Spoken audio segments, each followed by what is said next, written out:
Assalomu alaykum.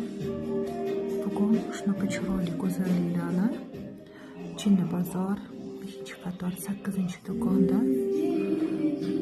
oldik. Niyat qilib Ramazonga inshaalloh mablag'ni qaranglar.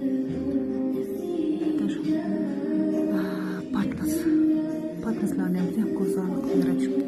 Mana yana bitta xurmo soladigan ishlari.